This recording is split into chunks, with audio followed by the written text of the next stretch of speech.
hapo asubuhi tulikuwa na mwanasheria Ethekon Erastus Edung, ambaye mtazamaji huyu alikuwa ni mwanasheria mkuu kutoka kaunti ya Turkana. Alijiwasilisha mbele ya jopo hilo la mchujo, ambapo alikumbana na maswali chungu nzima kutoka na paneli hiyo ambayo inahusisha watu 9. Aidha mtazamaji, labda tuangazie maswali mawili matatu ambayo Ethekon alikuwa anatarajiwa kujibu siku ya leo. Bila shaka mtazamaji, swali la kwanza ni utambulisho wa yule mteule ambaye anataka kutoa nafasi hii ya kuwa mwenyekiti. Basi Erastus Edung Ethekon alipatiana msururu wa maisha yake na pia taaluma yake ya kuwa mwanasheria hapa nchini Kenya na jinsi alihudumu kama mwanasheria mkuu huko kaunti ya Turkana. Aidha mtazamaji, maswali mengine yalikuwa ni pamoja na kueleza jinsi endapo atapata nafasi ya kuwa mwenyekiti wa IEBC, basi atahakikisha vipi ya kuwa mtazamaji ya kuwa makundi yenye mahitaji maalum kama vile wanawake, vijana au wale watu ambao waishio na ulemavu, ataweza vipi kuhakikisha kwamba wote wamehusika na kuhisi kwamba wamehusishwa kikamilifu kwenye mchakato mzima wa uchaguzi hapa nchini Kenya. Basi Ethekon alizamia swala hili na kusema kwamba katiba la Kenya huwa imeainisha jinsi makundi haya yanafaa kuhusishwa. Hapo akataja vipengee kama vile vya 38 na pia kipengee cha 81. Ni baadhi tu ya maswali na majibu ambayo Ethekon alipatiana. Labda tusikize akihojiwa na kujibu yale maswali kutoka kwa paneli hii ambayo inaongozwa na Daktari Nelson Makanda. My seniors in New York and in Geneva, working for the Bureau for Crisis Prevention and Recovery, they came to Kenya. They told me, we need you to hit the ground running. We need you to work around the clock, because we feel and we see, according to our conflict analysis and scenario building, Kenya is going to sort of degenerate into some sort of violent conflicts. But I, of course, as a young professional and passionate Kenyan who believes that Kenya is an island of peace in the sea of turmoil around, I didn't believe them. But fast forward, the election came so fast before I could do anything much, setting up the structures and work, identifying even the national institutions to work with. Then, boom, after elections, we saw what happened, post-election violence, there was crisis. So at that point, I did not have so much experience in that field, because I came from the Human Rights Commission, human rights lawyer, all that. So at that moment of crisis, that is when I stepped up my game as a young leader. I had to lead a team of those professionals who are deployed from across the world to come and support Kenya during that moment of crisis, to undertake mediation, to look at how to respond to some of the conflict hotspots. How do we lower the temperatures? What is it that we need to do to handle some of those hotspots? How do we help the country recover in terms of from that election violence? So I was thrust in the middle of all this, and with very little experience. But I managed, out of creativity, innovativeness, and resilience, to actually lead those teams of some of the most experienced people in resolving global conflicts. And I was there to support them, to guide them, to show them what needs to be done. And I thought that was one of the moments that I stepped up and my leadership was recognized. Thank you very much. Thank you, Chair. Thank you very much, Madam Linda, and thank you, Ethekon, for those responses. Very glad that you respond with a smile. Thank you, Chair. Good thing. Caro Kiome, would you like to ask some questions, please? Thank you, Chair. Sorry, sir. Thank you. Thank you.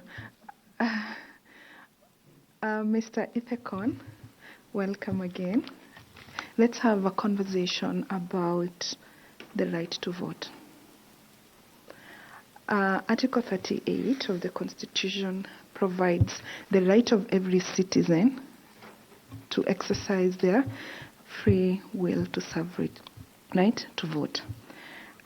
In order to operationalize that provision of the Constitution, Parliament enacted the Elections Act and the Elections Voter Education Regulations of 2017.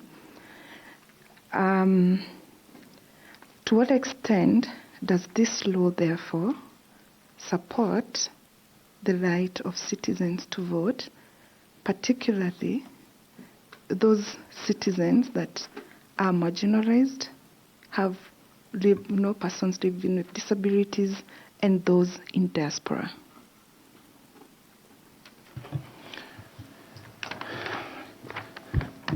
Okay, thank you very much, Ms. Carol, for those questions. I think there are multiple questions there.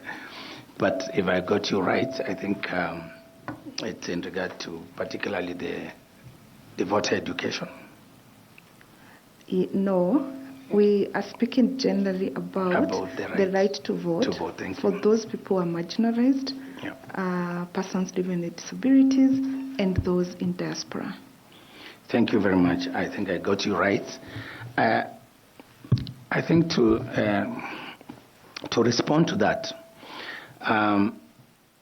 the rights to political freedom, including the right to vote, the right to contest in an election, to be voted for, I think is very clear, and it's enshrined in our Constitution, as you've rightly pointed so, in Article 38. And these rights, the same Constitution in Article 88 sets up the institutional framework, the policy institutional framework through which we can now exercise that right. And I must say, from the general principles of elections or electoral processes in Article 81, we are called upon to ensure that the elections are not only free and fair, but also should take into account the fact that not more than 2/3 of those holding elective posts are from positions are from the same gender. Then in the same Article 81, we are also called upon as a commission and as a society to look at the specific needs of the people with disability. Then we have, of course, provisions around our youth, our women, and, of course, the marginalized people. The sort of called minority or marginalized people. We like to, even for us from Turkana, we see ourselves as marginalized, and I can actually defend that. So the whole legal framework that supports the realization of the right to vote, the right to participate in the political processes. So we have the Elections Act, which provides the elaborate processes from the pre-election, during the election, and after the election. Then we have the IEBC Act, which sets up the IEBC, which, if I'm lucky, I'll be chairing in the next few months. And that's our main electoral body, which should ensure that the mandate in the Constitution is actually implemented. And that, of course, therefore calls upon institutions like IEBC and others to ensure to make sure the participation of marginalized groups is taken into account in their election planning and regulation. So when you talk about the regulations around voter education, for example, or voter registration, From my experience, and I did mention to the panel that I actually served as a registration officer and then a presiding officer. When you talk about these marginalized groups, you find that sometimes we disenfranchise them in the manner in which we conduct our registration, but also in the manner in which we try to reach them out in terms of voter education. And so for me, you realize in some counties, especially the pastoralist counties in the north, the registered voters are less than what you would essentially expect. The voter turnout during the vote is actually at the lowest. And in some elections, I remember even those ones of 1997 and then 2002, for example, presidential election results were declared even without factoring in those results from some of those regions because the numbers were so dismal and could not affect the overall outcome. So I think as we have conversation around this issue, we need to look at those internal processes but also external processes, the barriers, and how we can remove those barriers. So just picking it up from there, Yeah. I see you have identified some of the challenges that the marginalized people have. And now, given that you identify... Na mtazamaji, ndio yalikuwa mahojiano ya hapo awali mwanasheria Ethekon Edung Erastus akifanya usaili na jopo teuzi hilo. Mtazamaji, mahojiano hayo yamerejelea katika chuo cha mafunzo cha Bima South C hapa jijini Nairobi, na nataka tuvuke moja kwa moja kwa hivi